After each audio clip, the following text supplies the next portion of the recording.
Syederalun Polres Langsa bersama Forkopimda setempat pada Rabu 7 Agustus 2024 melakukan pemusnahan barang bukti 10,5 kg sabu-sabu yang disita dari seorang tersangka beberapa waktu lalu.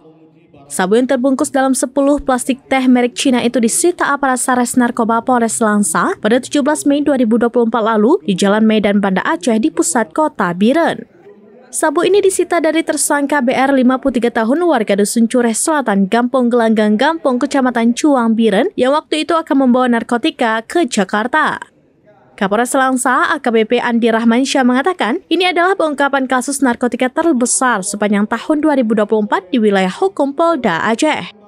Pemusnahan sabu dengan berat kotor 10,5 kg ini dilakukan Dandim 0104 Atim, Letkol Infanteri Tri Purwanto, Sekda Langsa Said Mahdum Majid, Wakil Ketua DPRK Saifullah, pihak Lapas Kelas 2B Langsa, BNNK, KNPI, dan lainnya di Aula Adi Pradana Mapores Langsa. Sebelum dimusnahkan dengan cara di blender, dicampur air dan oil kotor, sabu itu dicek keaslian dengan alat khusus yang disediakan oleh Polres Langsa. Menurut AKBP Andi Rahmansyah, pemusnahan barang bukti sabu yang berhasil diungkap Sares Narkoba Polres Langsa tahun 2024 ini dalam rangka transparansi pihak kepolisian.